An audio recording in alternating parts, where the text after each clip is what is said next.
Les nouveaux beaux-parents de ton frère seront là, a expliqué maman. C'est une famille qui a très bien réussi. Tu ne ferais que créer un malaise. Papa a acquiescé. Je n'ai rien dit. J'ai envoyé un texto à mon gestionnaire de patrimoine, retirer tous les fonds du groupe immobilier Durand. Le téléphone d'Antoine s'est mis à sonner. L'appel est arrivé un mardi, 3 semaines avant Noël. Amélie, c'est maman. J'étais dans mon bureau, en train d'examiner des documents d'acquisition pour un portefeuille d'immobilier commercial à Lyon, 23 immeubles, un investissement total de 62 millions d'euros.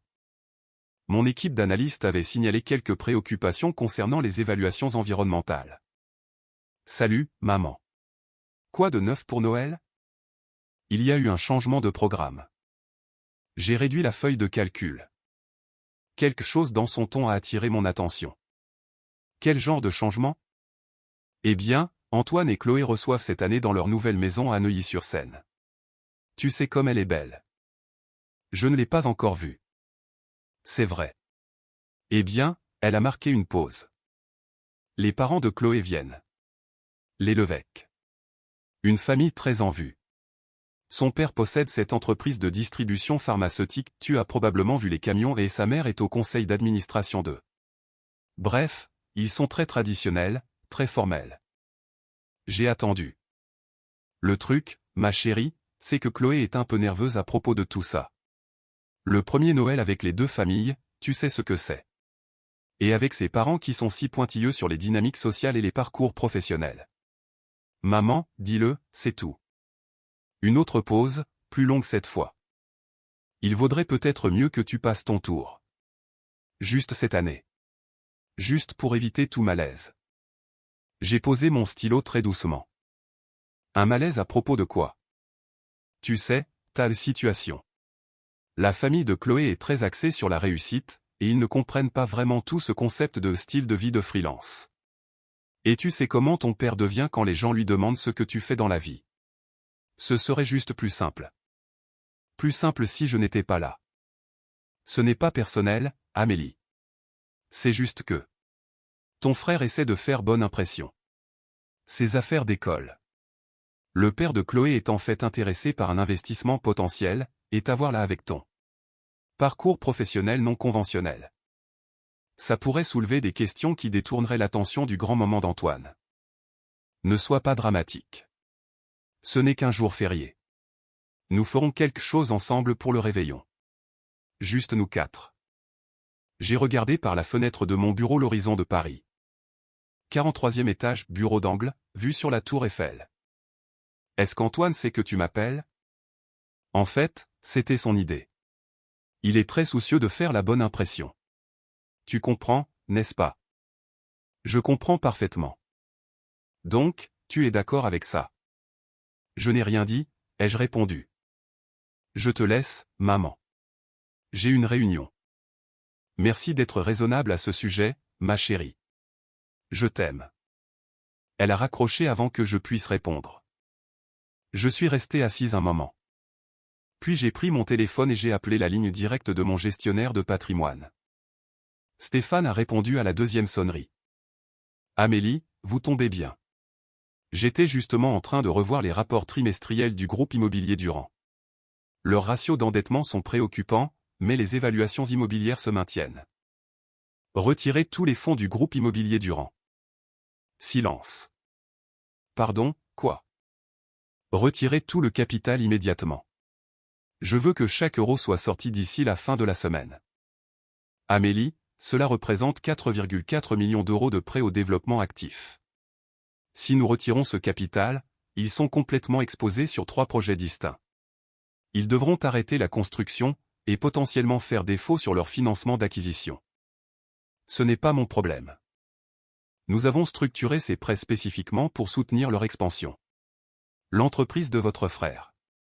Vous aviez été très clair sur votre volonté de l'aider. J'ai changé d'avis. Plus de silence. Stéphane gérait mon patrimoine depuis 6 ans. Il savait quand insister et quand exécuter. Très bien, j'aurai besoin de votre signature sur l'autorisation de retrait. Je peux préparer les documents dans l'heure. Envoyez-les. Je signerai ce soir.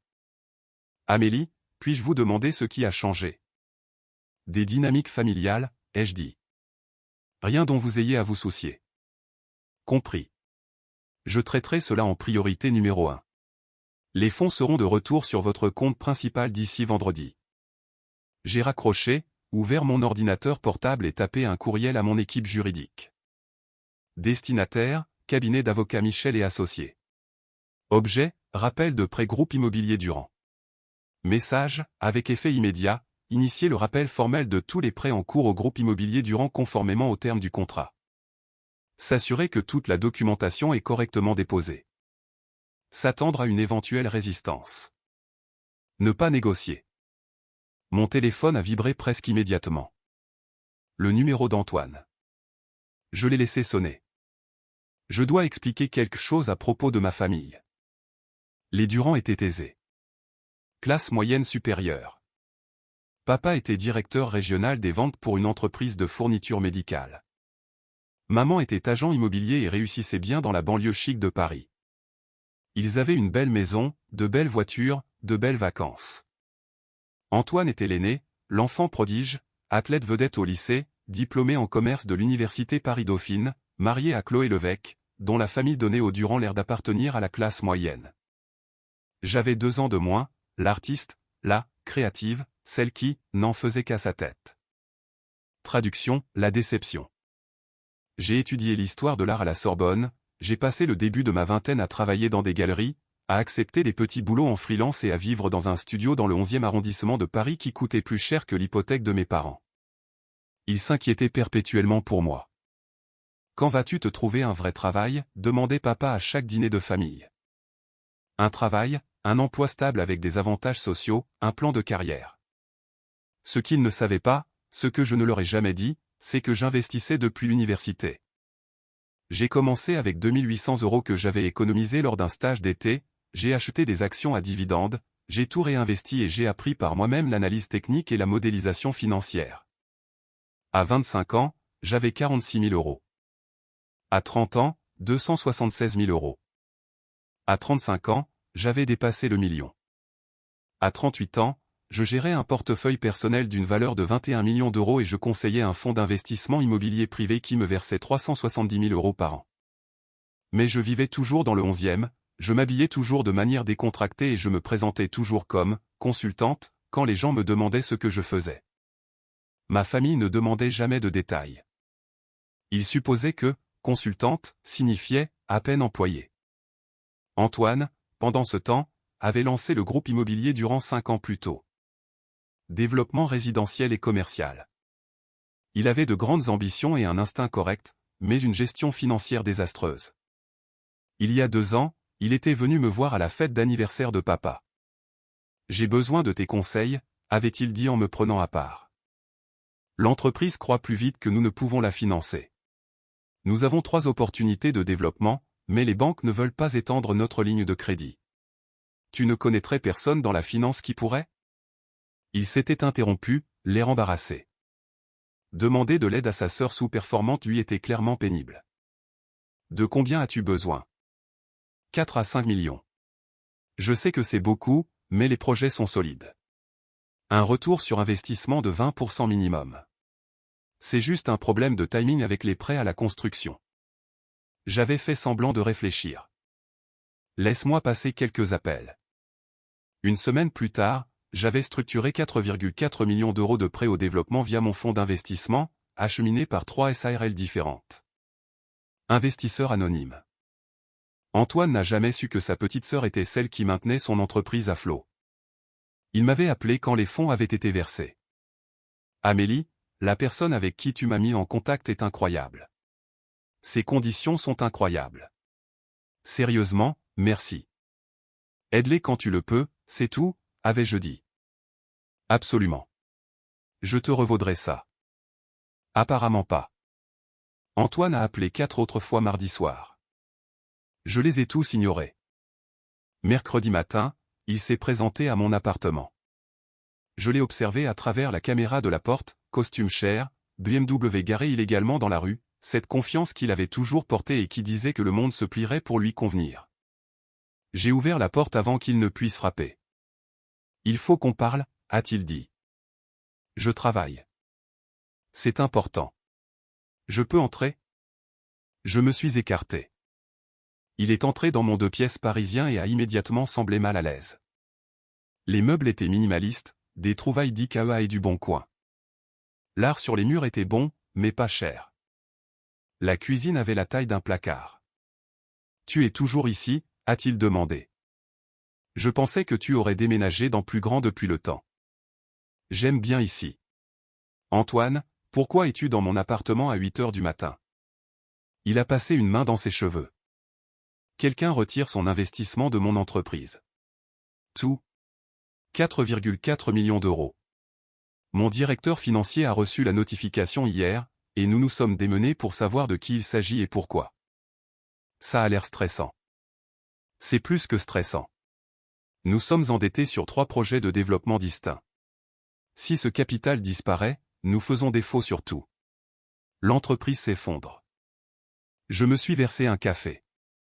Je ne lui en ai pas offert. As-tu violé le contrat de prêt? Quoi? Non. Tout a été respecté. Nous avons effectué tous nos paiements. C'est arrivé de nulle part. Il a sorti son téléphone. L'investisseur se cache derrière un tas de sociétés écrans, mais nos avocats essaient de remonter la piste. Amélie, tu travailles avec des gens de la finance. Tu ne connaîtrais personne qui pourrait nous aider à découvrir qui est derrière tout ça? Non. Pourrais-tu au moins te renseigner? C'est toute mon entreprise. Le père de Chloé allait investir, mais s'il entend parler de cette instabilité. Tu aurais peut-être dû y penser avant de me désinviter de Noël. Il s'est arrêté, m'a dévisagé. Quoi? Maman a appelé hier. Elle a dit que je ne suis plus invité parce que les parents de Chloé viennent et que mon parcours professionnel non conventionnel pourrait créer un malaise. Oh, il a eu la décence de paraître mal à l'aise. Ça. Oui. Ça. Écoute, Amélie, ce n'était pas personnel. Les parents de Chloé sont vraiment très pointilleux sur le fait d'être entourés de gens qui ont réussi. J'ai compris. Je suis l'embarras de la famille. La sœur artiste qui n'a jamais eu de vrai travail. Il ne faut pas que je contamine le grand moment d'Antoine. Tu déformes la situation. Vraiment? J'ai posé ma tasse de café assez fort pour qu'elle fasse du bruit. Antoine, j'ai 38 ans. J'ai passé toute ma vie d'adulte à écouter cette famille s'excuser pour mon existence. Papa change de sujet quand les gens posent des questions sur moi. Maman trouve des excuses.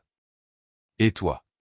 Tu fais comme si je n'existais pas, sauf quand tu as besoin de quelque chose. Ce n'est pas juste. C'est tout à fait juste. Il y a 2 ans, tu avais besoin d'argent. Soudainement, j'étais utile. Tu m'as appelé pour mon aide, et je t'ai aidé, n'est-ce pas? Je t'ai mis en contact avec des investisseurs. J'ai fait en sorte que ça se fasse. Et j'en étais reconnaissant. Jusqu'à ce que ce soit gênant. Jusqu'à ce qu'avoir une sœur qui ne correspond pas aux standards de la famille de Chloé devienne un handicap. J'ai croisé les bras. Alors voilà ce qui s'est passé, Antoine. L'investisseur anonyme qui finance ton entreprise depuis 2 ans. C'était moi. La couleur a quitté son visage. De quoi tu parles? J'ai structuré 4,4 millions d'euros de prêts au développement via mon fonds d'investissement. C'est moi qui ai maintenu ton entreprise en activité. C'est mon argent que tu as dépensé. Tu n'aurais pas pu. Je suis allé à mon ordinateur portable et j'ai affiché la documentation du prêt. J'ai tourné l'écran vers lui. Contrat de prêt au développement du groupe immobilier Durand. 4,4 millions d'euros à 6,5% d'intérêt. Financement fourni par Horizon Capital Investissement, qui est une filiale d'ACI Group, que je possède. Il s'est penché sur l'écran, a commencé à faire défiler. Son expression est passée de l'incrédulité au choc, puis à quelque chose approchant l'horreur. C'est. Amélie, c'est de l'argent sérieux. C'est 4,4 millions d'euros. Oui. J'ai signé le chèque il y a 2 ans quand tu étais désespéré, et maintenant je le reprends. Tu ne peux pas faire ça. Nous avons des contrats. Nous avons la clause 23, droit de résiliation anticipée. L'une ou l'autre des parties peut rappeler le prêt avec un préavis écrit de 72 heures si les circonstances matérielles changent. J'ai envoyé cet avis hier. Circonstances matérielles? Quelles circonstances matérielles? Je n'ai plus confiance dans la direction de l'entreprise. C'est. Amélie, si tu retires cet argent, nous sommes ruinés. 3 projets de développement actifs, tous endettés. Nous ferons défaut sur tout. L'entreprise s'effondrera. Le père de Chloé se retirera. Ma réputation sera. Ta réputation, les je dis doucement, calmement. C'est ça qui compte ici? Bien sûr que ça compte. J'ai passé 5 ans à bâtir cette entreprise. Chloé et moi essayons de fonder une famille. Nous venons d'acheter la maison. Ses parents commençaient enfin à me prendre au sérieux. Et tu étais si soucieux de protéger tout ça que tu ne pouvais pas risquer d'avoir ta sœur en difficulté au dîner de Noël. Il a ouvert la bouche, l'a refermée, l'a rouverte. C'est de la vengeance. C'est de la gestion de portefeuille. Je me retire d'un investissement auquel je ne crois plus. Parce que je t'ai désinvité de Noël. Parce que tu as passé 2 ans à prendre mon argent tout en ayant honte de moi. Parce que tu as laissé maman m'appeler pour me dire que je n'étais pas la bienvenue aux fêtes de famille parce que je pourrais te faire honte. Parce que tu as très clairement montré que je n'ai de valeur pour cette famille que lorsque je suis utile et invisible. Je vais arranger ça. Je vais appeler maman tout de suite. Tu es invité. Les parents de Chloé n'auront qu'à faire avec. Je ne veux pas de ton invitation par pitié, Antoine. Je voulais un respect de base. Et tu n'as même pas pu me donner ça. Alors, tu détruis mon entreprise. Je retire mon investissement. Si cela détruit ton entreprise, peut-être que ton entreprise était construite sur des fondations que tu aurais dû remettre en question plus tôt. Il est resté là, le téléphone à la main, l'air de quelqu'un à qui on venait d'expliquer que la gravité ne s'appliquait plus. Amélie, s'il te plaît. Je ferai n'importe quoi. Je dirai la vérité à tout le monde. J'expliquerai aux parents de Chloé que tu as réussi, que tu m'as aidé. C'est maintenant que tu veux leur dire? Maintenant que ça t'est utile? Que veux-tu que je dise? Rien. J'ai marché jusqu'à ma porte et je l'ai ouverte. Je veux que tu partes. Le rappel de prêt est définitif. Tu as 72 heures pour trouver un financement alternatif. Je te suggère de commencer à passer des appels. Amélie. Antoine, j'ai passé 2 ans à protéger ton succès pendant que tu étais embarrassé par mon existence. C'est fini. Débrouille-toi tout seul. Il s'est dirigé vers la porte, s'est arrêté. Tu vas vraiment faire ça? Tu vas vraiment laisser tout ce que j'ai construit s'effondrer? Tu as laissé faire quand on m'a désinvité de Noël. J'imagine que nous devons tous les deux vivre avec des choix inconfortables. Il est parti. Le jeudi, l'impact financier devenait clair. Stéphane a appelé avec des mises à jour. Le groupe immobilier Durand se démène pour trouver un financement alternatif. Ils ont contacté 4 prêteurs commerciaux différents. Tous proposent des taux d'intérêt nettement plus élevés. Les ratios d'endettement d'Antoine rendent les banques nerveuses. Ce n'est pas mon problème. Son directeur financier m'a appelé directement. Il a proposé de restructurer les conditions, taux d'intérêt plus élevés, garantie personnelle d'Antoine, même des options de participation au capital. Dites leur nom. Amélie, je dois signaler quelque chose. Si le groupe immobilier Durand fait défaut, il y aura des répercussions en aval. Les entrepreneurs, les fournisseurs, les acheteurs résidentiels qui ont déjà versé des acomptes sur les appartements. Des gens vont souffrir. Des gens qui travaillent pour une entreprise avec une mauvaise planification financière. Ils méritent une meilleure gestion. Vous n'avez pas tort. Je m'assure juste que vous comprenez l'ampleur de la situation. Je comprends parfaitement. Le vendredi, mon téléphone n'arrêtait pas de sonner.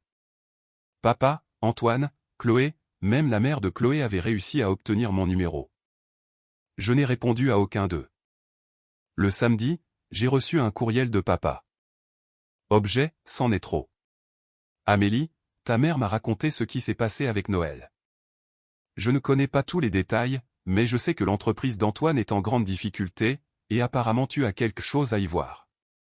Quelle que soit la rancune que tu entretiens, ce n'est pas la façon de gérer les choses. Antoine a travaillé incroyablement dur pour bâtir cette entreprise.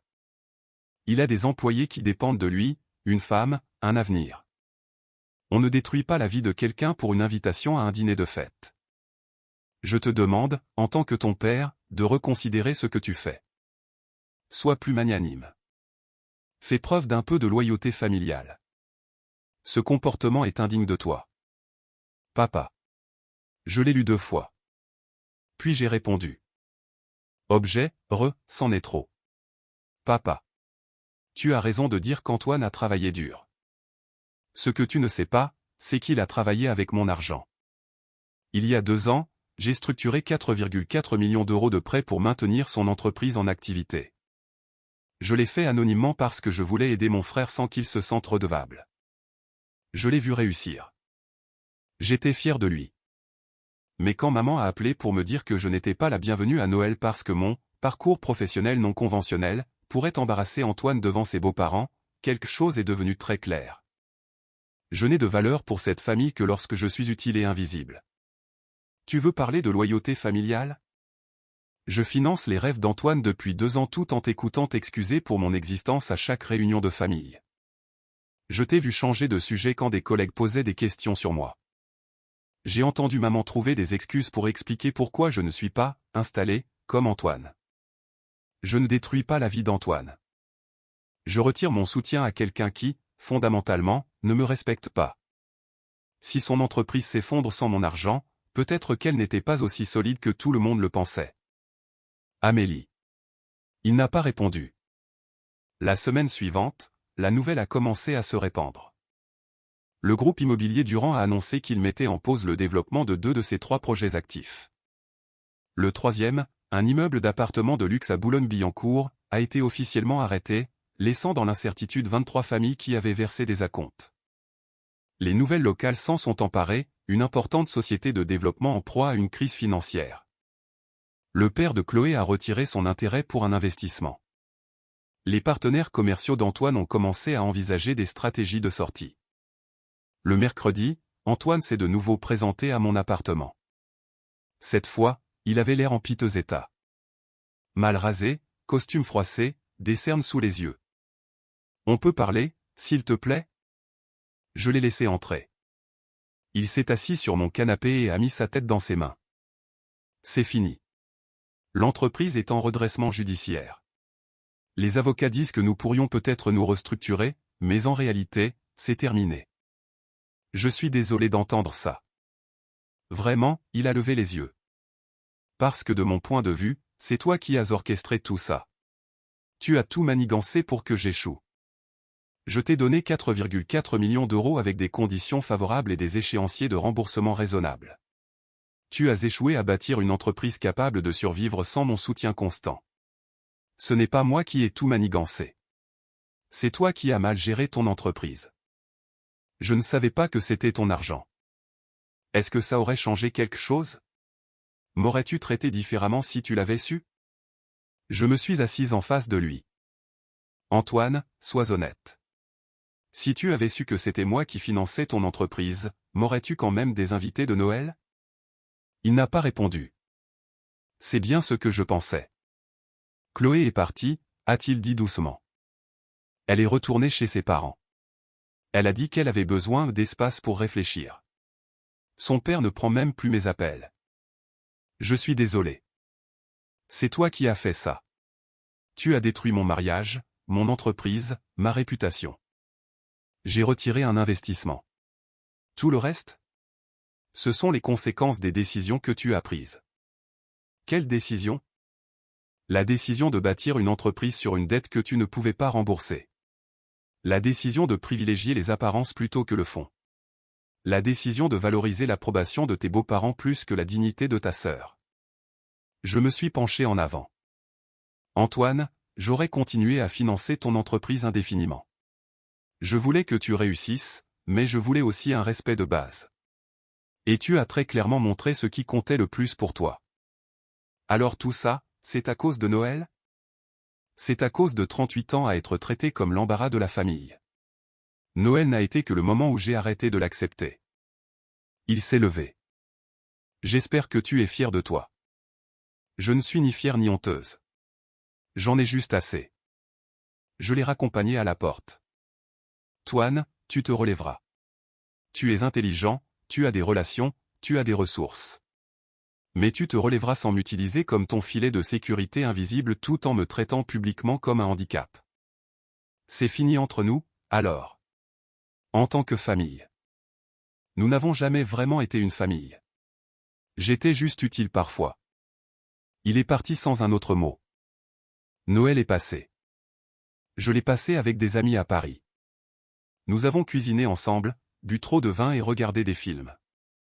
C'était agréable. Maman a appelé le vendredi suivant.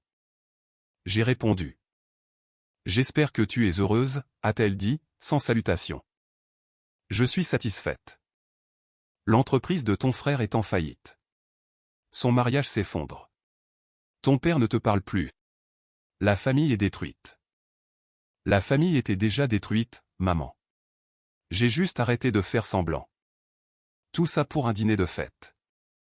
Tout ça parce que tu as appelé pour me dire que je n'étais pas la bienvenue parce que je pourrais embarrasser Antoine, parce que ma carrière qui finançait son succès n'était pas assez impressionnante pour les parents de Chloé.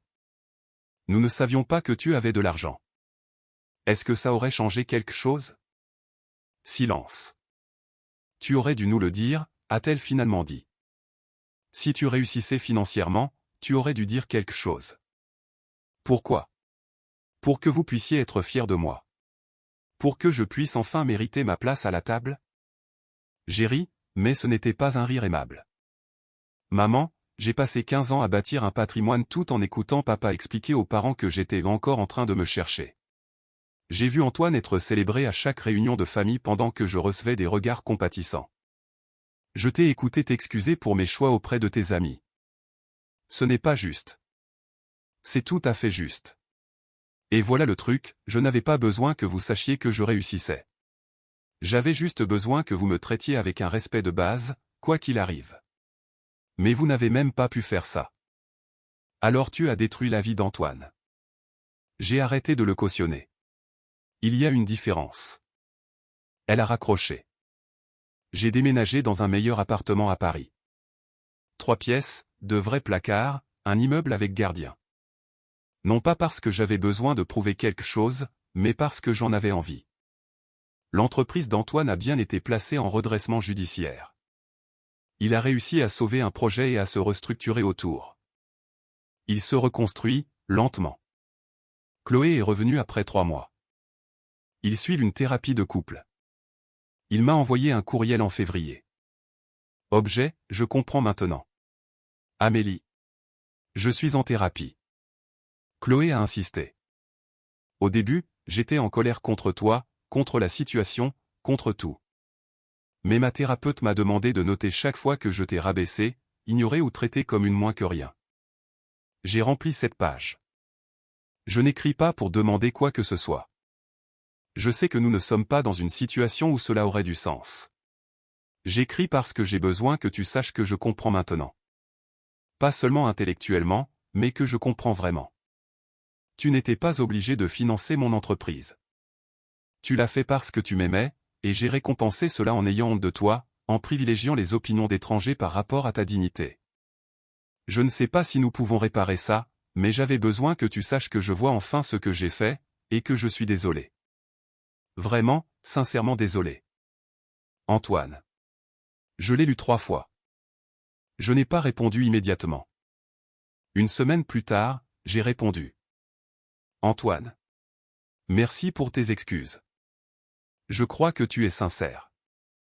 Je ne sais pas à quoi ressemblera notre relation à l'avenir, mais j'apprécie que tu aies pris le temps de vraiment comprendre plutôt que d'être simplement désolé que ce soit arrivé. J'espère que la reconstruction se passera bien. Sincèrement. Amélie. Nous ne nous sommes pas parlé depuis. Peut-être le ferons-nous un jour, peut-être pas. Voici ce que j'ai appris, on ne peut pas forcer les gens à voir votre valeur. On peut seulement arrêter de subventionner leur aveuglement. Pendant des années, j'avais été le système de soutien invisible de la famille, finançant littéralement le succès d'Antoine tout en acceptant leur récit sur mes difficultés. Je me disais que ça n'avait pas d'importance, que je n'avais pas besoin de leur approbation, mais ça en avait. Et quand Antoine a choisi de m'effacer complètement plutôt que de risquer que ses beaux-parents me voient comme une moins que rien, quelque chose s'est brisé. Pas à cause de Noël spécifiquement, mais parce que cela a cristallisé 15 ans d'exploitation et de mépris simultané. Je n'ai pas détruit l'entreprise d'Antoine par vengeance. Je l'ai détruite parce que j'ai enfin compris que mon argent était plus bienvenu que ma présence, et je refuse d'accepter cela plus longtemps. Les gens me demandent si je le regrette, si j'aurais aimé gérer les choses différemment. Parfois, tard dans la nuit, quand je pense au désordre que tout cela est devenu. Mais ensuite je me souviens de la voix de maman au téléphone, tu ne ferais que créer un malaise. Et je me souviens d'Antoine dans mon appartement, l'embarras de la famille. Et je me souviens du courriel de papa, sois plus magnanime. Être plus magnanime signifiait accepter moins. Cela signifiait continuer à financer le succès d'Antoine tout en étant caché comme un secret honteux. J'ai fait un choix différent. J'ai choisi de m'estimer autant que je l'avais estimé. Et si cela signifiait que son entreprise s'effondrait, si cela signifiait des vacances seules, si cela signifiait perdre une famille qui ne m'avait de toute façon jamais vraiment vu, alors c'était le prix du respect de soi. Je le paierai à nouveau. Cela fait 1 an maintenant. J'ai fait croître mon portefeuille d'investissement à 28,5 millions d'euros. J'ai embauché 2 analystes, et nous nous étendons dans le développement commercial ironiquement, le même domaine dans lequel Antoine travaillait. Maman envoie des textos occasionnels, des nouvelles superficielles, la météo, les vacances, rien de substantiel. Papa et moi ne nous sommes pas parlé depuis cet échange de courriels. Antoine et moi sommes cordiaux lorsque nous nous croisons accidentellement lors d'événements familiaux élargis et polis, distants, comme des connaissances plutôt que comme un frère et une sœur. Chloé est enceinte. Maman l'a mentionné dans un texto. Elle a dit qu'ils espèrent que je viendrai à la fête prénatale. Je n'ai pas encore décidé. Mais je sais ceci, je ne suis pas la déception de la famille. Je ne suis pas l'embarras qu'il faut cacher aux gens qui ont réussi. Je ne suis pas l'artiste en difficulté qui peine à joindre les deux bouts. Je suis une femme qui a bâti un portefeuille d'investissement à 8 chiffres pendant que tout son entourage supposait qu'elle échouait. Qui a financé les rêves de son frère alors qu'il avait honte de la présenter. Qui a finalement dit « assez » et est parti. Certains pourraient qualifier cela de froid, de vindicatif, d'impitoyable. J'appelle ça connaître ma valeur et refuser d'accepter moins. L'entreprise d'Antoine s'est effondrée parce qu'elle était construite sur des fondations d'argent emprunté et de temps emprunté. Mon soutien était la seule chose qui la tenait debout. Quand j'ai retiré ce soutien, la vérité est devenue visible, il n'avait jamais rien construit d'assez solide pour tenir seul. Et notre relation familiale? Même histoire. Elle était construite sur le fait que j'accepte moins, que je sois utile sans être valorisé, que je finance le succès d'Antoine tout en acceptant sa honte. Quand j'ai arrêté d'accepter cet arrangement, la relation s'est effondrée, parce qu'elle n'avait jamais été assez forte pour m'inclure en tant qu'égal. Alors, oui, j'ai retiré 4,4 millions d'euros de l'entreprise de mon frère parce qu'il m'a désinvité de Noël. Mais en réalité, je les ai retirés parce que j'ai enfin compris, je préfère être seul et respecté qu'inclus et invisible. Et honnêtement, je dors mieux maintenant.